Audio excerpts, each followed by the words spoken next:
and Tiz the Law has the lead at the top of the stretch. It is Tiz the Law in front with 3/16 to the finish. Tiz the Law has a 4-length lead. He's left the others behind. Live from the backstretch at historic Saratoga Racecourse, this is Racing Across America. Racing Across America is brought to you by Pinnell's Restaurant, a Saratoga tradition since 1922. 284 Jefferson Street, Saratoga, just minutes from the track. The Leah Auto Group, Leah Cars for life. Find them on the web at leahcars.com. The new Capital OTB wagering platform. Bet any place, anytime with the new Capital OTB wagering platform. CapitalOTBBet.com, the premier wagering site in New York State. And the Clubhouse Racebook. Can't make it to the track? Make it to the Clubhouse Racebook, 711 Central Avenue, Albany.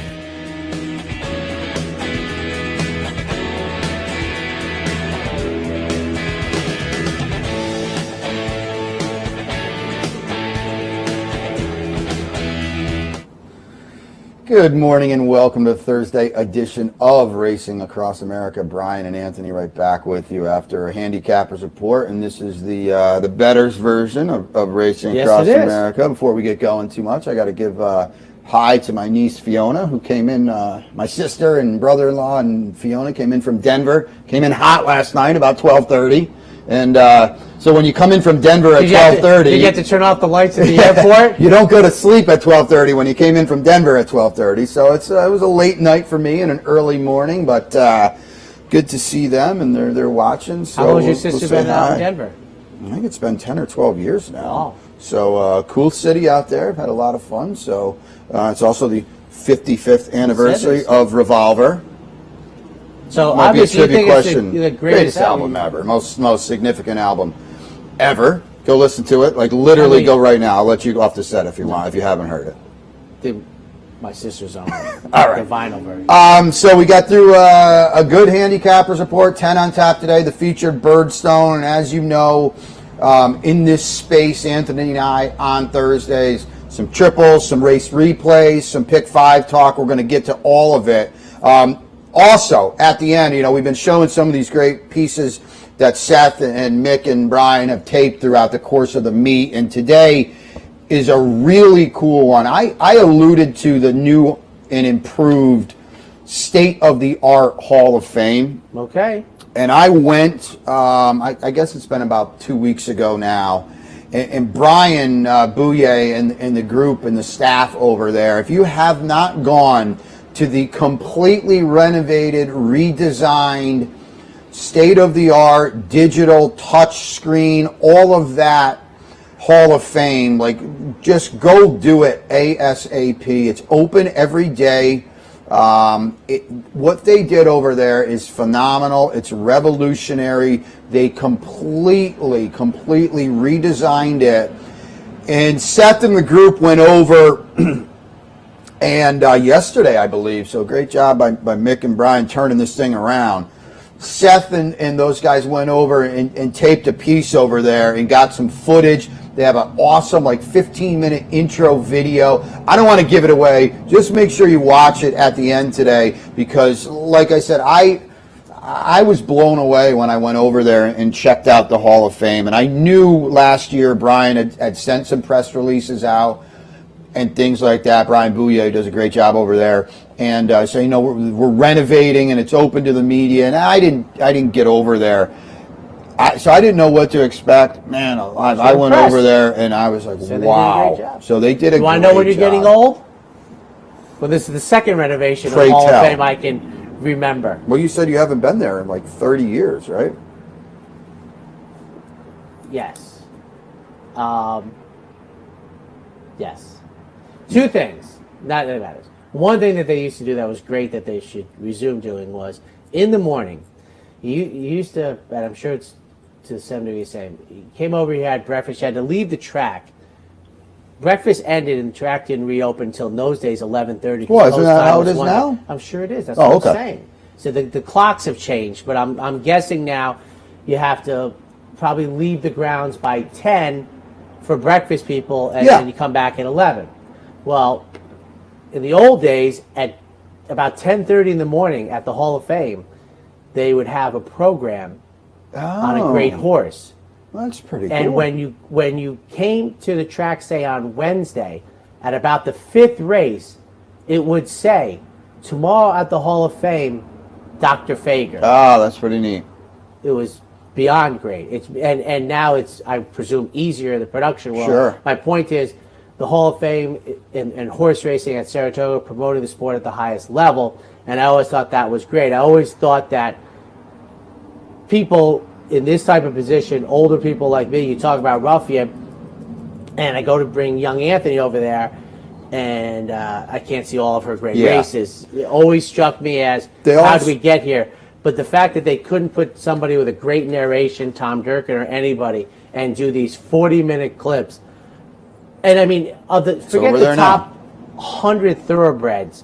The last 50 of them have been in the last 40 to 50 years, and a great showing of it. And, it's just beautiful. I mean, that's what I always thought. But I can remember as a teenager, even preteens, where I couldn't wait to open up the program to see what horse was going to be the next day. They also have a really cool, a whole wing dedicated to women in racing, and I believe that kind of runs through the meet, so you have time, but it's really cool.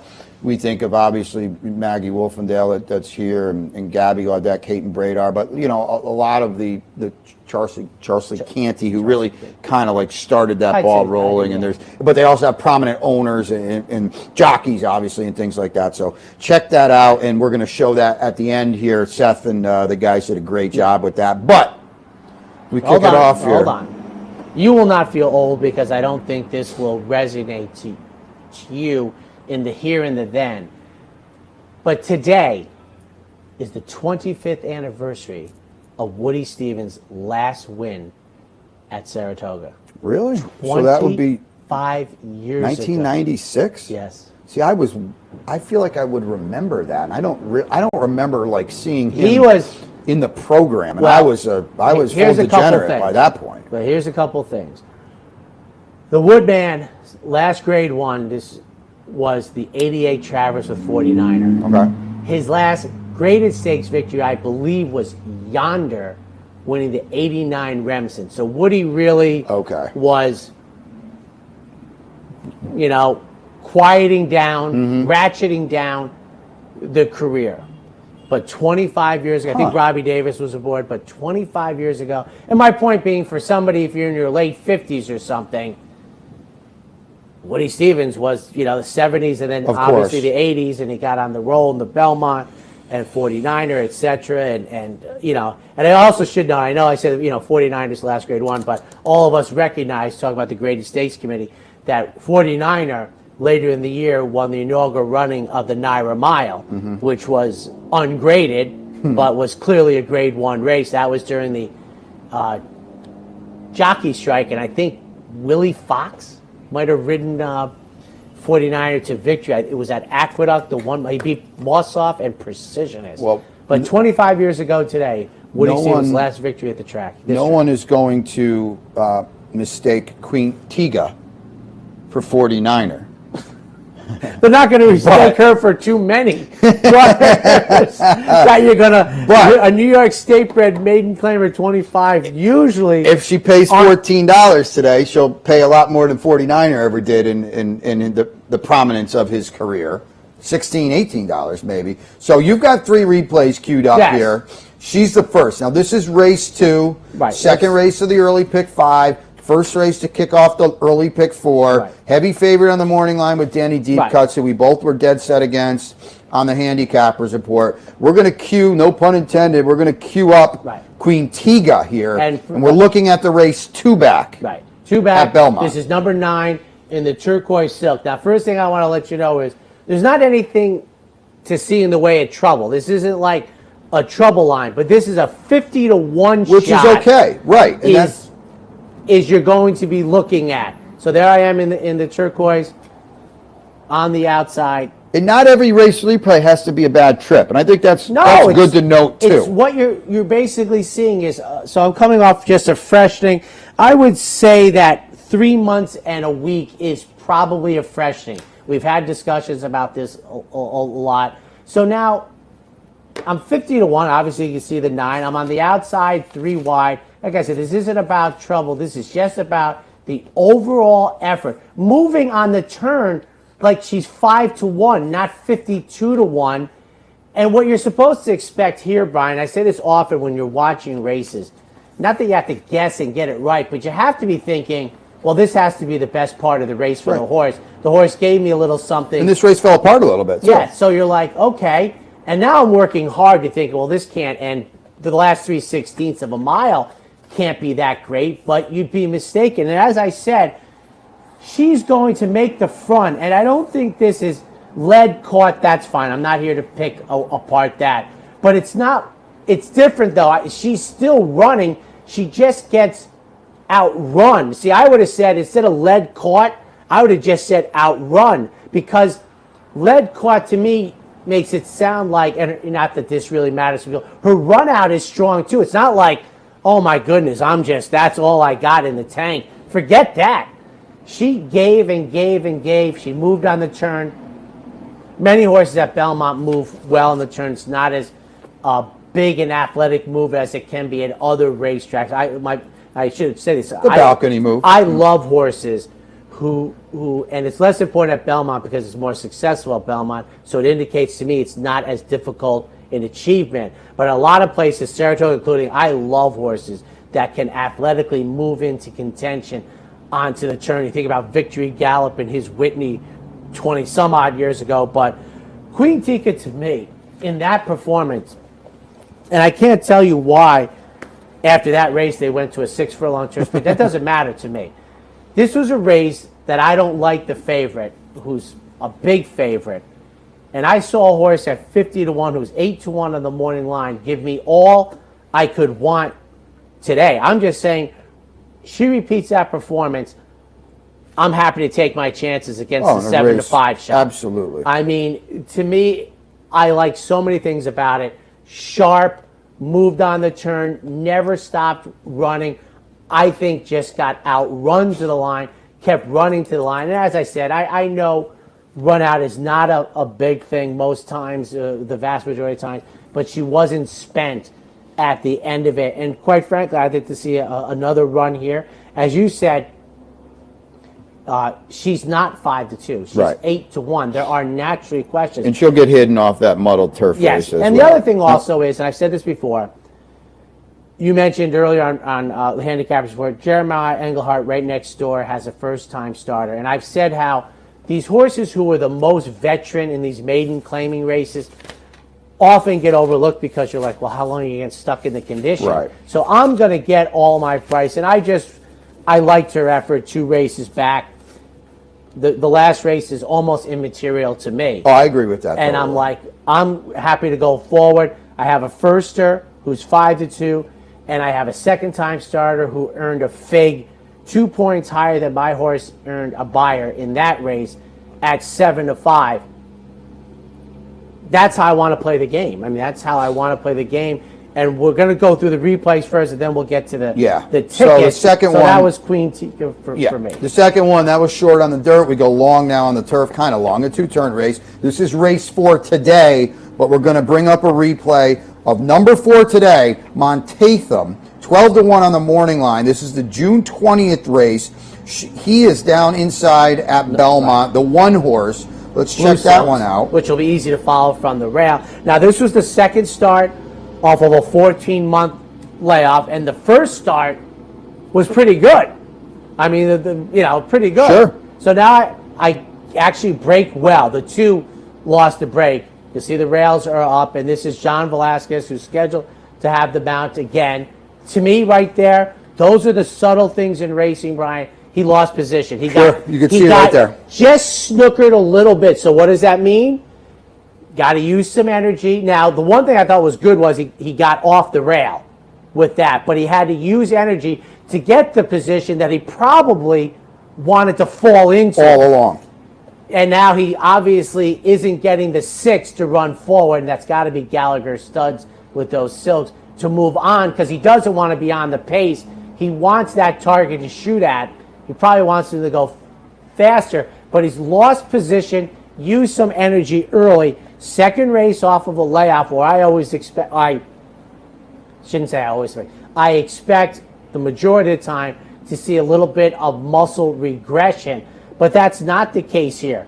This horse just puts in a very big effort, and I should note the comeback race was a merry-go-round race, so I thought the 4th was very good. Top 3 finishers all came back to win, by the way. Which, and I was talking about this, that rarely happens in this sport, but how about Claimer 40,000? Yeah. All come back to win. But now he gets to the outside. I thought at 3-1, this is a starter allowance, same level here, going a mile. We're down inside. We have good early speed, and just gets tired and doesn't finish it up. Heck, this horse only had a sprint race, and he doesn't finish 4th here, folks. Horse comes up the rail, got the good run. But the subtleties, particularly in turf racing, and it'll be very important here going a mile. Well, going a true 2 turns today, too. Where he just kind of got snookered, came around. Well, the coming around part was probably good, but he had to use energy. You could almost see him go, boom, and then go like, okay, a little bit of the accelerator to get up where I wanted to go. This will be the 3rd start off the more than year layoff. I like it. And as I said, sometimes when the morning line comes out, I'm like, drats. And other times at 12-1, I'm like, I'm here to win it. I'm like, I'm right there. I have a double-digit odds horse who I think is highly competitive here, and I'm hoping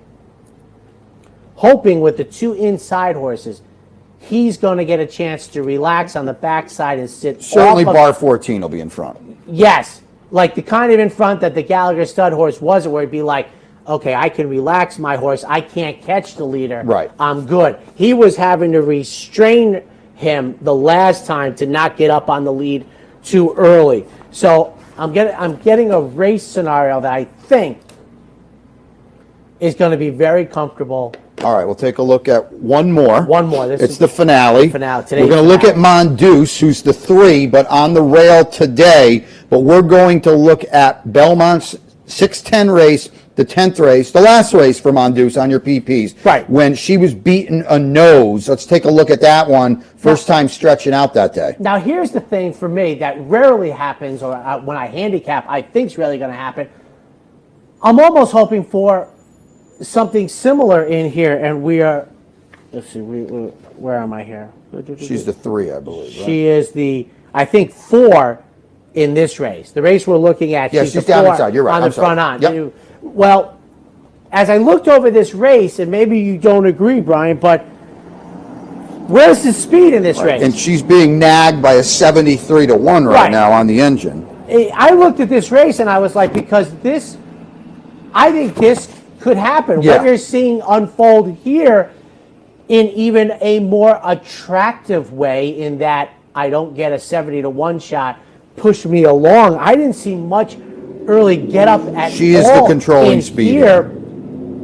I'm at Saratoga versus Belmont. I'm on the inner, a mile and 16th. I'm hoping it firms up a little bit, but she is just jogging around here. Now she's the favorite under Jose Ortiz, who's scheduled to have the mount back in here. And I thought, beating favorites, usually I want to beat, but she is just cantering around. And my thought is, Brian, this is going to happen again, that she is going to have a chance to put in a similar type performance. I just need a better finish. And the other thing you mentioned at the mile race, this is a complete, full 2-turn race. I have the controlling speed, and you might think, he's made a mistake. One thing I will say about probably the future Hall of Famer Jose Ortiz, one thing about when you have controlling speed, and I used to love this about Corey Nakatani, is separate yourself. Yeah, I agree totally. Don't keep the kickers in the race. To me, he took the pressure early from a rank outsider. He got he got the pause in the middle of the race. But sometimes I think, rather than the pause, I'd rather you drag them. Try to gut the field entering the far turn. Third place finisher came back to win, by the way. He's going to the Hall of Fame if he stays healthy. All right, let's take the break now. And then when we come back, Anthony's going to put those replays into his tries. Talk about them. Three tries coming up. First break here on the Thursday edition of Racing Across America. Welcome to the West. I'm Scott Varley at Saratoga's latest and greatest high-rise luxury condo. Starting in the mid-fives, every condo here has 2 bedrooms and 2 baths and upgrades just like this. Check out these oversized private balconies. We also have a gym, a private lounge, and get this, a heated parking garage. To make a reservation for your private condo at the West, call or text me. I'm Scott Varley at 518-281-6808. Welcome to Albany County, an incredible destination to live, work, and play, with easy connections to more than a dozen cities from our vibrant modern airport. It's a short trip downtown to a hive of culture and amusement, from world-class shows at the newly renovated Times Union Center to reliving the past at the New York State Museum. From outdoor recreation to shopping to nightlife, Albany County has something for everyone. We'll see you soon. For 4 generations and looking forward to a 5th, Bruce Cerrone and his family have continued their 99-year tradition of delighting their faithful following with the finest authentic Italian recipes made with the freshest ingredients. Some things have changed in the last 99 years, but not Pinnell's commitment to the finest in Italian cuisine. Pinnell's Italian Restaurant, a Saratoga tradition since 1922. 284 Jefferson Street, just minutes from the track. Welcome back to the Thursday edition of the Handy Racing Across America. See, it's like we're kind of the same thing, and that's not a bad thing here. The Gamblers edition of Racing Across America. Brian and Anthony with you, and before we went to break, Anthony doped out 3 replays on today's card, and now he's going to take those 3 replays and basically put them into play, really. And this is your game. You already hit earlier. The first one I think we did. Yeah, what did you give out? A 458 try for 50 cents, I believe. He's going to try to do it again here. I'll just throw it to you. You're going to put Queen Tigua, excuse me, in race 2 into play. But I also want to talk about some things. This is the gambling part. We're considerably ahead. They're in this row they're not going to catch us. Last week we got rained out. My point is, the bankroll is in a particular spot that's very envious. I am very happy, and it allows you to play the game. For me, I'm very mechanical about where I want to get as a goal, how I want to get there, and I'm pretty sure we're going to get there. So it allows you to play the game a little bit differently. Now, I don't go crazy. I don't just completely leave the path. But for the first race, for example, that I'm going to talk about, my usual bet is the pyramid, usually a 1 by 3 by 5 or 7 or 8. Third place doesn't matter very much because I think practically all horses can run third in a given race. But what the ticket for race 2 indicates to me, there are 2 horses. The one we showed you, Quintiqua, that is my most preferred, but Captivating Cara is also 8-1 here. And because of my position with the bankroll, I'm kind of shooting for the moon here. So here it is on the left, 3-4, 3-4 race all. 2. I'm going to key just these 2 horses. I mean, I could play a different ticket if I wanted to really, and make far more horses in the second slot. But I want these 2 horses on top because of my bankroll. Last week's bets got wiped out with the thing, so the bankroll's bigger than I would want it at this stage. I know that sounds dumb, but I'm going to get a little loose, not fast and loose. So I want to key these 2 horses. And what allows this type of bet for me, Brian, is that I'm such a non-believer in number 8, Danny Deep Cuts at 7-5. And in a trifecta, unlike where horizontals are, if he wins, I lose, I'm okay. In 28 minutes, I'm going to be up to bat. He's not going to ruin. He can't ruin by afternoon. He can only ruin 1 race. I'm looking to beat what I think is a bad favorite. Now, maybe I should spread more in the second spot, keeping the 3 and 4, and that's certainly fine thinking, and maybe on another ticket. You can also invert those spots. Right. I could do so many things, but what I'm trying to show you is I'm against the chalk. I like 2 horses that are 8-1, almost equally. I'm going to play them, and by not spreading in the place leg, it keeps the cost of the ticket down, and I'm looking to beat what I think is a favorite that's beatable, that maybe wins at 480, but to me, that's the type of bet based on where my bankroll is, where we are in the meet, and I want to take a big shot and hopefully have 2 8-1 shots run first and second, and then anybody other than the 8 run third. And people have talked to me and said, well, why don't you buy a couple extra tickets with the 8s? And I go, mathematically, I'm okay with that, but it's just not how I play the game. I'm trying to, he wins. It's almost kind of like I'm taking the money, but it's not where I want to be. But that's. Now, race 4 is a great one because if you saw the handicappers report, there are 10 horses in this race. We had 9 of them. We have 9 of different the 10. ones. And we're now completely sure Bob Placeris is down the road with the 9, right? So Anthony's got a pair of tries in this race. And if you look at this race, it is a trifecta race. There are 10 horses, a very tepid 3-1 morning line favorite, turn of events. You've got 2 of them. I have 2 tickets here. Now, once again, and I know you concur because there's no gambler I've ever heard doesn't. Your bankroll is the most, besides the health of your wife and son, it's like, it means everything. It allows you to spread your wings or pare it down, which is, tough. So the one on the left for race 4 is my classic ticket where Montatham is the key to this whole race. But you can see I have an opinion, not really much of an opinion, but we'll get to the second ticket. So the 1, 3, 5, so the 3 and the 5 were my second picks, and the 1 for Christophe Mont was the horse I added. That's my usual ticket. The second ticket is because we're in a good spot with the bankroll. And that is, I have 5 horses, and I'm pairing them off to run only second and third. I've only left a couple horses off, but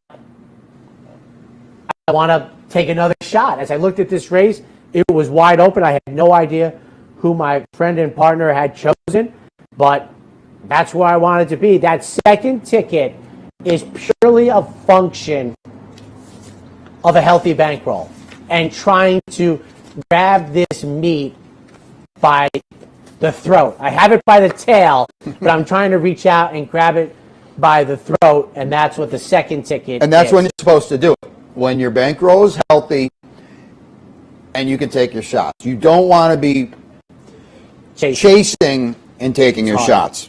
You want to have a healthy bankroll and try to maximize that. So one more for the break, then we go to the 10th. This is the Mongoose race. The finale today, we showed that replay when she did all the dirty work on the engine, came up a nose short, and as you were talking, I was looking over the replay, and you're right. She is the controlling speed with an aggressive gate rider here. They will have to run her down on a much more traditional 2-turn turf race. Right, and I think let's take a look at it. It's rare in the sport that you think the same thing's going to happen and hope with a better outcome. Now, here the key for me this race is, and I think, I didn't have, and probably because of post position, probably because of the way the race is going to unfold, Saigon, who is the 10 horse here, who is 20-1, is actually the key horse in my betting thought here. I just thought, and with a healthy bankroll, will I put the 10 on top in a small one? I very well may. We'll see. We'll see how race 4 goes. But to me, I thought Mongoose has a real edge in this race.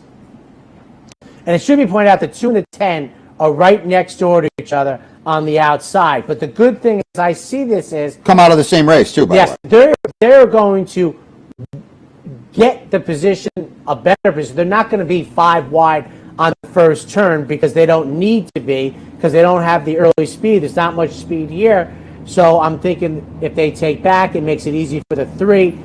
listen, if the 10 had drawn better, I might have upped the ratings. But to me, the 3 is probably, on the course of the day, the horse I like most. And I'm really hoping an absolute wide open exact, if you want. I have a 12-1 and a 20-1 in second. And clearly after that part of handicapping, it's the all button. You don't get any smarter. And you don't want to get cute in that spot. Cute is the other word from smart. You've done all the good handicapping you need to do. And I said this before, and for me, this drives the engine. I am no way supposed to be rewarded if I haven't handicapped the race correctly. And if I've done a very good job in handicapping, I'm supposed to be rewarded. If Saigon runs much better than her odds, I'm supposed to get something. If this comes in 3-2 or 3-10, you cannot miss this try. And I don't mean that because you use the all button. No. I'm not saying that like master of the obvious. My point is, if you are that right, let's just say there's no ticket on the board right here. But if you're thinking 3-2 or 3-10, you can't miss this try. You have to hit it because you should never play this game again. And that's why you use the all ball. More important than handicapping. And listen, the idea is the price dictates for the first and second place horses that you don't have to get any smarter. You don't have the trifecta is not coming back $84. You have to hit that try if it comes in that way. Second break here on Racing Across America. When we come back, I'm going to show the grid for the late pick 5, and it's a good discussion too because I think it's the less is more pick 5. Stay tuned.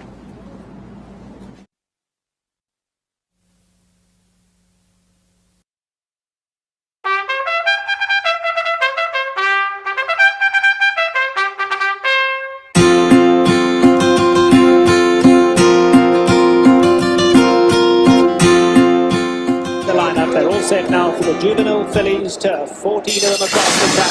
Field sent on their way. End of the dance on the outside, broke a little sideways with Pro KK, but meanwhile it's going to be stopped. But running on now, and Somali Lemonade's got 8 to make up. They come to the top of the lane. Stop Shopping Maria's got a lot left. Stop Shopping Maria goes on. Sweet Cat is right there. Hard not to like. Royal Body is running on. Past the 8th ball way comes. Stop Shopping Maria for the run. Still under a hand ride as they come to the 16th. Stephanie's Kitten coming out late. Yes, Stephanie's Kitten coming fast. Stephanie's Kitten. Stop Shopping Maria. Stephanie's Kitten's watered.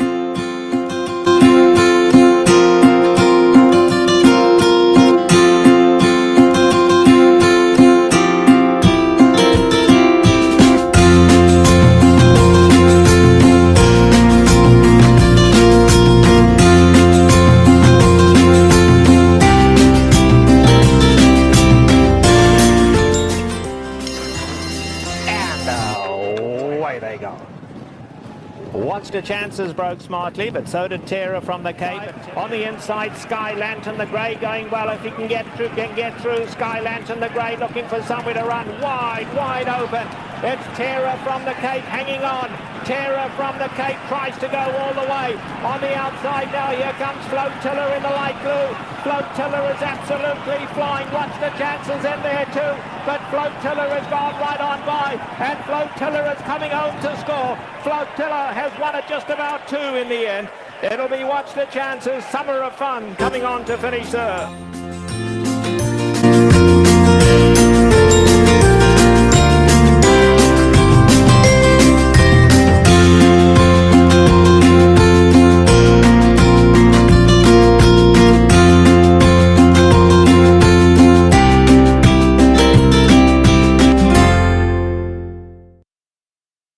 Welcome back to the Thursday edition of Racing Across America. Brian and Anthony with you. This is going to be our last live segment, but make sure you stick around. Seth Merrow did that tape piece at the Hall of Fame yesterday. Seth just doesn't want to give up Racing Across America. Man, he tries to get in when hardest working guy in racing. We love him. James Brown look like a slacker. He's the captain here and the hardest working guy in racing. And he went over there yesterday.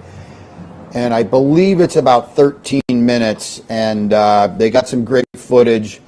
Brian and Mick did a great job on this, and as I mentioned, they revolutionized the Hall of Fame. Get over there and check it out. If you haven't already, you're going to watch this piece. You're probably going to run over there today. It's awesome. So, like I said, one more live one here, though, and Anthony went replays and tries, which that's his jam, and I'm going to talk late pick 5 here, and we've been doing this grid thing on this Thursday edition of Racing Across America. You know, I had more than one person come up to me at the paddock bar and say they really liked the segment, and which, you know, we always like to hear that, but especially for this one, because I think it does hit home for me. I think this is really the way to play these segments, these sequences, excuse me. You want this ABC structure, more bang for your buck. I'd like to think you've enjoyed it too, because it's Absolutely. not your jam. Absolutely. It intrigues me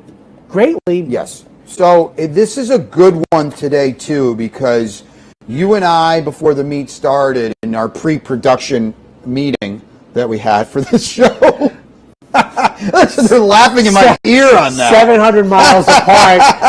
I'm on the family vacation. We're like, so how do you want to break up the hour? What are we going to do? I think every crew member at OTB was just, I've got a headache now, laughing in my ear on that.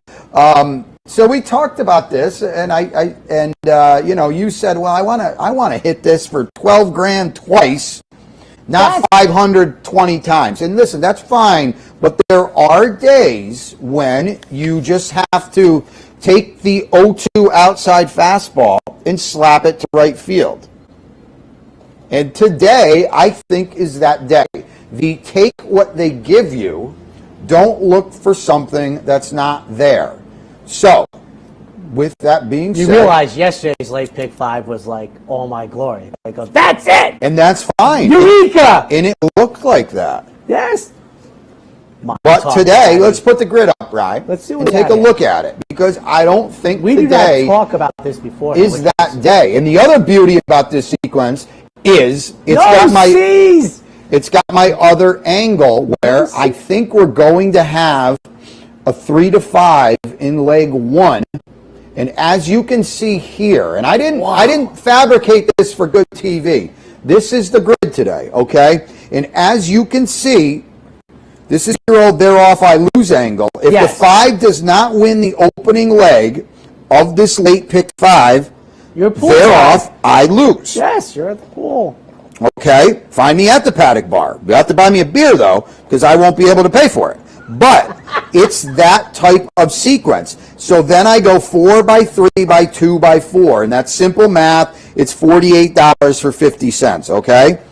And I think this is a sequence you can hit more than one time, but B, I think there is a cinch in the opening leg, no time alone for Wesley Ward. I think she's going to be a strong, heavy favorite, and I'm not going to try to beat her. I'm not going to spend money to try to beat her, and I'm going to maximize the fact that she is an odds-on favorite at the start of the sequence. If this was race 10, okay, it's another great, I'll call it a lesson, another great club to put in your bag. If no time alone, if the 6th race was swapped out for the 10th race, no time alone would be a lead pipe cinch single on any budget ticket, okay? Because it's the last race. Even if it was in the middle, she'd be a strong single. The fact that she is the first race of the late pick 5, it's a mental roadblock for the bettor. They don't like to single in the first race. And so people are going to use other courses here that don't have the winning chance that they're going to accredit them. Because I think that thinking is 180 degrees wrong. I would never single the last race, and I would always want to single 6. Why? It tells me what the rest of my day is. Absolutely, but if you pulled 100 people that were playing this pick 5, okay, and you said, let me see your ticket, and they go 5, let's just say they go, I'm just throwing a number out here. Let's say they go 5-8 in race 6. I'm going to say, well, why didn't you single the 5? And the knee jerk in a millisecond reaction that he or she would tell you, well, it's the first leg. I don't want to be out after one race. And it's completely irrelevant. Say you have $48 invested. Mm-hmm.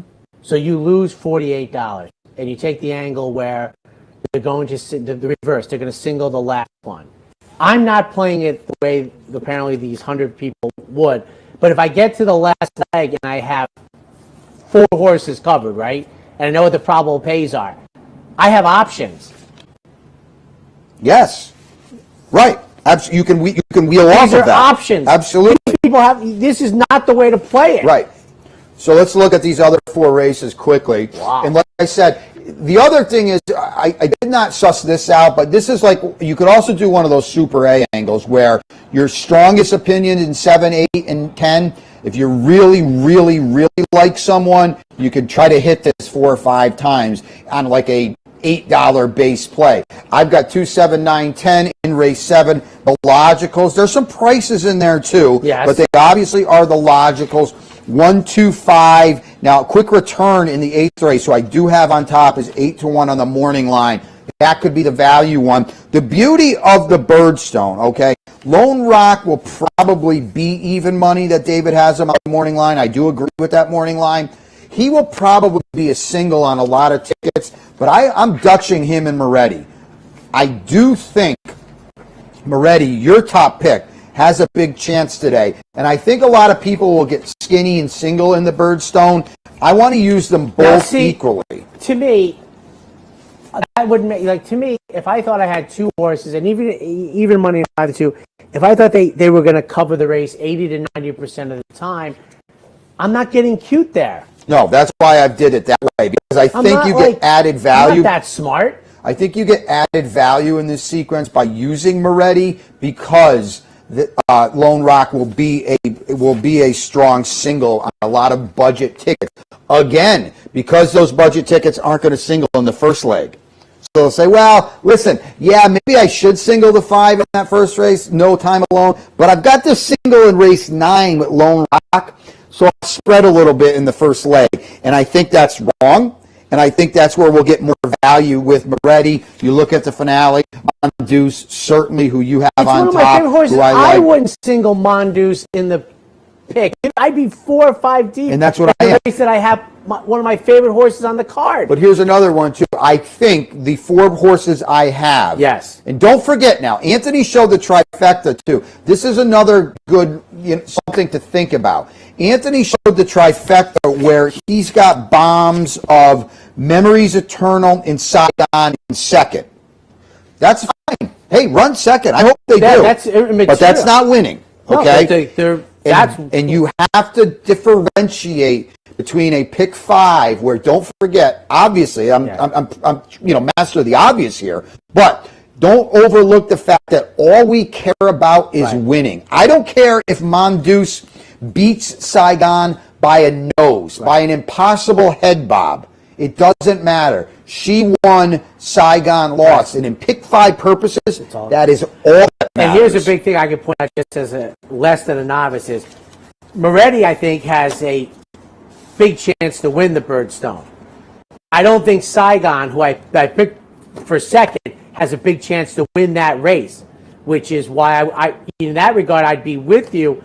I would only play a spread in the last race, because if I got there, I'd want to spread because it would give me options to walk out. And what he's alluding to is you can always check Will pace in the finale, too, and you can work off of that. I have a buddy that's always texting me in our Pick 5 group, hedge, hedge, hedge. And sometimes, if you're alive to a big ticket, you can certainly do that. And the beauty of the get-out leg and the Will pays show you that, and you can maneuver accordingly. Yes, excuse me. I would not have to be hedging at all today if I'm fortunate enough to be alive in race 10, because it's probably at best, this ticket I've got here, I mean, at best it's probably a $500 pick 5 ticket for 50 cents, so there would be no hedging. But to me, this ticket today, Thursday, August 4th, is a ticket you might be able to hit, August 5th, excuse me, 5 or 6 times, and that's how I will approach it. So, replays, tries, pick fives, play it out today. It's a beautiful Thursday here. But nicer. we're going to sign off, okay? Anthony and I are going to sign off. We'll be back. Well, he's going to be here tomorrow. Tomorrow? I will not. I'll be back with you guys on Wednesday, but it'll end the live version of Racing Across America. But as I said, Seth Merrow with a tape piece from yesterday. The guys did a great job, Brian and Mick, on this, spinning it back. At the Hall of Fame, the new, revolutionary, revitalized, torn down, put back up, awesome Hall of Fame. Check this out, and more importantly, get over there and see it in person. You will not be disappointed. Take care. Best of luck today. Enjoy the heck out of Whitney weekend, too. For 4 generations and looking forward to a 5th, Bruce Cerrone and his family have continued their 99-year tradition of delighting their faithful following with the finest authentic Italian recipes made with the freshest ingredients. Some things have changed in the last 99 years, but not Pinnell's commitment to the finest in Italian cuisine. Pinnell's Italian Restaurant, a Saratoga tradition since 1922. 284 Jefferson Street, just minutes from the track.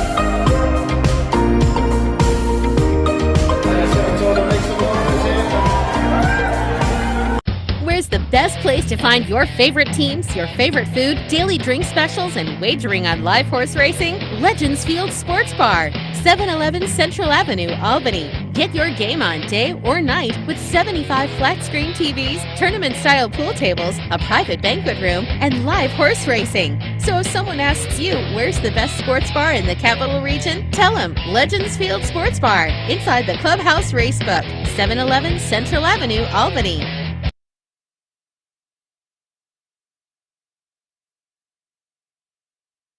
Racing and Hall of Fame. Good morning. Good morning. Thank you for having me. Happy to be here in the new museum, and I have talked to a number of people who obviously last year things were a little bit different. Everybody wasn't here, but this year with people being here, they've been to the museum.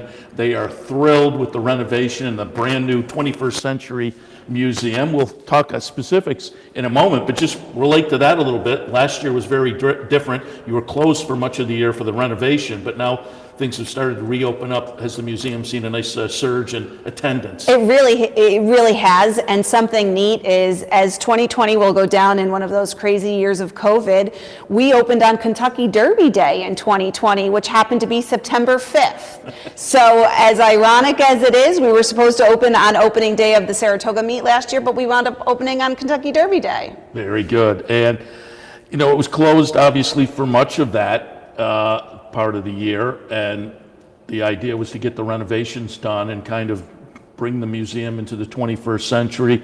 Talk a little bit about the impetus for the refurbishment. Absolutely. So our Hall of Fame is only so big, and it was really running out of space for plaques. Our Hall of Fame is up to 462 inductees. And so with that, the board, John Hendrickson, who was the museum president at the time, he's the president now as well, said, we need to do something. We haven't had a capital campaign since the late 90s, and I think it was early 2000. So we need to refocus on education, the industry, and the Hall of Fame. So what can we do? And as many of you may or may not know, we are one of the few Hall of Fames that inducts active members. So Wayne Lucas's plaque has been a little outdated. So now what we're able to do is create those plaques in a digital format, and they're able to be updated with every milestone.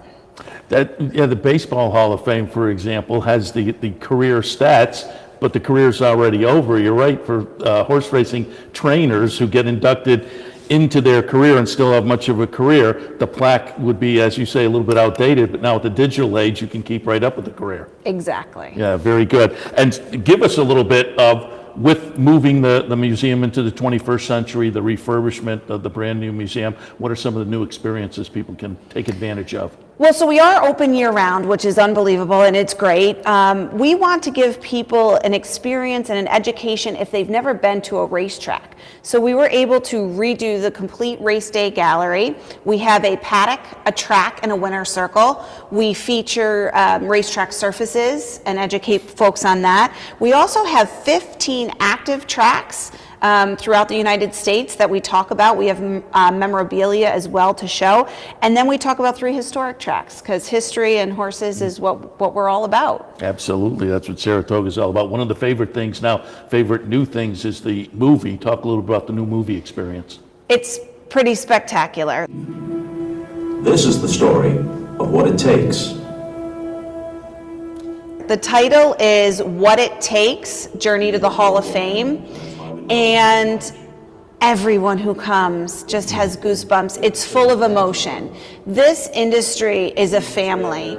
It's 365. There's no breaks. There's no holidays. There's no time off.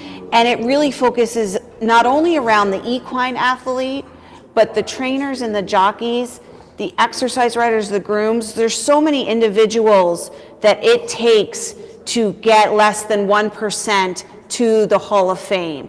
And it really is just an effort by so many. Is their character. You can buy the breeding that goes back generations upon generation. He swoops over as much as 28 feet of earth in a single stride. A horse with a perfect conformation. A horse that has that attitude that shows that he could be favorably thought of as a thoroughbred racehorse. I have heard at least 3 people tell me they teared up when they watched the movie, so it's clearly doing its job and presenting in an emotional way that it deserves. Talk a little bit about some of the other things that are available here this summer and even year-round, but certainly some of these are summertime. I'll mention one of them, the Oklahoma Training Track Tours. Talk a little bit about what some of the other things that people could take advantage of here. Absolutely. So we're very fortunate. NYRA is a wonderful industry partner here for the National Museum of Racing, and they allow us to do daily Oklahoma Training Track Tours. They are 9 o'clock in the morning. It is a 90-minute walking tour of the Oklahoma Training Track. There's a lot of historical facts. Horsehaven is over there, and it was the original track back in 1863. So our docents have a lot of facts to tell people. That is an excellent tour. And then Wednesday through Sunday on race days during the meet, Tom Durkin is here, and he gives an amazing historical tour of the gallery. Happy to be joined now by our friend Tom Durkin, and Tom, talk a little bit about every racing day.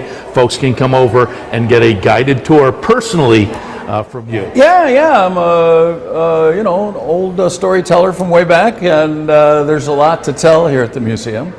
We got about 400 years worth of history, so we try to get that within an hour. Hard to do sometimes, but it's popular. The folks love coming, and there's a lot to see. So people want to take the tour with you, what's the situation? I'll just call it the museum, and we're here every racing day at 11 o'clock. The tour takes about an hour, and then the film's at the end about another 16 minutes. So if you come at 11 o'clock, take the tour, watch the film, and you can walk across the street and bet the double. What a great way. Perfect. Tom, appreciate it. Thank you, Seth. Tom's great, and certainly that's a nice addition to the summertime here as well. Talk a little bit about some of the current exhibits that'll wind things up in January, so people who want to make it here. And we're sitting right outside of Women in Racing, and I was looking at some of the old women's badges to get into the track, lady badge to get into the track, some of the photos of the jockeys, the female jockeys that I remember. Nice exhibit here, but talk a little about some of the current exhibits. Thank you. So Women in Racing will be on display through the end of this year, and one of my favorite aspects about this is the timeline. Women have been owners, breeders, jockeys, industry, since 1885. So we've been in it, we're right there. A lot of it is husbands and wives, relationships, family members. So this is a wonderful exhibit. It will be a changing exhibit. So next year we have something pretty spectacular coming. So everybody, what we try to do is if you come during summer, during Saratoga racing, when you come back next summer, it's going to be a different museum. So come and see us. We're partnering right now with the Tank Teaching Museum at Skidmore. They're doing an All Together Now promotion with several different museum and educational institutions, and we are focusing on Muybridge in motion. So artists didn't really know before the camera was developed how horses ran, but they do fly all four legs off the ground. We have steeplechase every 4 years in the Hall of Fame. There is a steeplechase category. So we have a new Chasing Summer, an art exhibit in our Von Stadi, as well as an updated steeplechase exhibit. We have a great photo op down in our lower lobby of all old Saratoga signs. One of my favorite things about Saratoga and the race course was the hand-painted signs throughout. And so we are very fortunate to have a lot of those. And then we have a new exhibit that will be permanent in our lobby, which is called Champions of Racing. And it's all the Breeders' Cup races. You can watch every one back to, I think, 1984 was the first one. And also the Eclipse Awards are part of that as well. Very good. And so if you're a racing fan, casual or hardcore, this is the place to come. And obviously it takes money to keep things up and keep the museum running. Talk a little bit about some of the fundraising efforts. You have a 50-50 raffle. If people want to permanently be part of the museum, there are bricks out in the courtyard. How do people get involved? Oh, absolutely. So I would say that our membership has really grown, and we do a lot. So we have some members across the country who have never been to the museum, but they feel that that $65 individual membership gets them, you know, bi-weekly emails. It gets them a Hall of Fame guide mailed to them, special promotions and invitations, and online. We have a brand new website. So membership's great. We do have a 50-50 running through the end of this race season, which is the first time we've done that. So we're looking forward to a big winner on September 7th. And those tickets are only $5 each. The courtyard bricks. So in 2017, Mrs. Mary Lou Whitney and her husband John Hendrickson named our interior courtyard after Cornelius Vanderbilt Whitney, who was huge and instrumental in the sport. And we started selling 2 different sizes, a 8x8 gray brick that's $250. It gets you 6 lines of text, or a 4x8 red brick that gets you 3 lines of text. When people come here to see their brick, they're in the Hall of Fame. You're part of the museum. You're part of, and you can say anything. We have, you know, there's just so many great sayings out there, and you can look around and see family members, see horses. It really is a special way to be a part of this. Yeah, you got a dad who's a great horse racing fan. That's a great gift for a birthday gift or something like that for the horse racing fan in your family. And you're permanently a member of the museum and the Hall of Fame. So that's something to keep in mind. Hopefully we can add a little money too, because you are one of our charity partners in the Times Union every week, and people can check that out, pick up a Times Union every day, and the charity bet's in there. So hopefully we'll raise a little money for you in that way too. Thank you very much for that. We really appreciate it. We are a nonprofit. We're an educational 501c3 nonprofit institution. So remind people of hours and we are open 7 days a week. We are open currently 9 to 5. In the fall and the winter, we do usually change 10 to 4. But we have a brand new website, all sorts of information. You can go online, sign up for events, sign up for tours, and then of course you can always just come to the museum and show up as Very well. good. And I certainly want to remind people, Friday, Hall of Fame, with it being postponed last year. I have to look at my notes here to remind people of the class, but from last year it was Mark Cassie, Pillars of the Turf, Alice Headley Chandler, J. Keen Dangerfield, and George Widener. This year's class, people obviously familiar with these names, American Pharoah, Todd Pletcher, and Jack Fisher. They will all be inducted on Friday at the Facing Tipton Pavilion. What's the situation on getting in there? Do we know if that is full yet? But if it is full, people can still watch through the museum website. Absolutely. So basically the way that the pavilion works is the downstairs is reserved for all the inductees, their family and relations. Upstairs is open to the public, first come, first serve. Doors will open at 9. The ceremony will start at 10:30. We will also be showing it on our website, and Naira TV will be showing it as well. Website is racingmuseum.org, racingmuseum.org. So if you can't get up here, you can stream it, and certainly it's going to be worth, Mark Cassie and Todd Pletcher, folks familiar with the names American Pharoah. It's going to be a very nice ceremony. It's going to be fun to get back and do it after last year, things being postponed. I think folks are ready to get back and Absolutely. celebrate the Hall of Famers. Absolutely. So everyone's welcome, and everyone's welcome here to the museum. And we have a really great staff, curator, communications manager. Anybody who has any questions, reach out. Very good. Kate, appreciate the time. Again, you guys have done a great job. I will tip my cap. I've heard a lot of great things. It was a renovation that brought it into the 21st century and has gotten rave reviews. So I would absolutely tell people to come up. If you're coming to the track, add a little extra time to your trip and swing. It's literally right across the street from the racetrack. But again, congratulations on a really great project, successful project. Thank you so much. Thank you so much. We hope to see you all soon.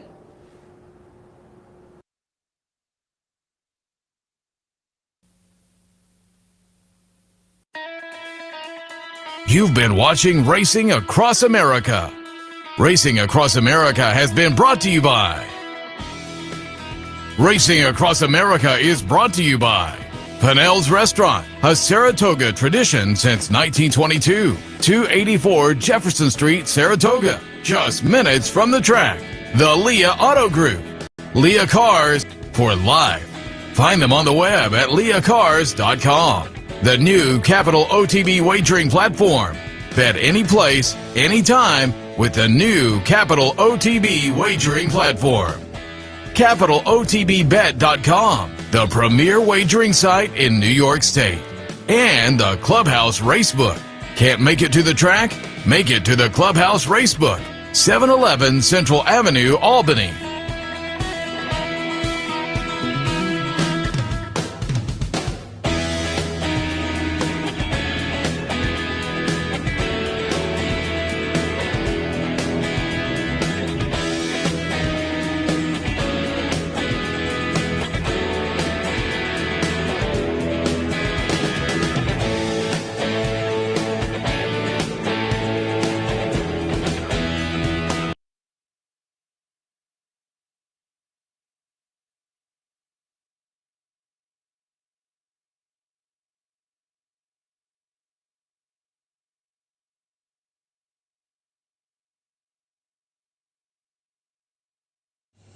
Won by 3/4 of a length on that occasion. And with the ground now on the yielding side, must have a chance again here tonight, Beleaguerment, with the top jockey Siobhan Rutledge on board. All things bright though. John Joseph Murphy is another one that's going to be banged there with every chance. The last time it ran, it was behind Carana at the Galway Festival, wins 6 of 14, beaten 4.5 lengths. And there's another one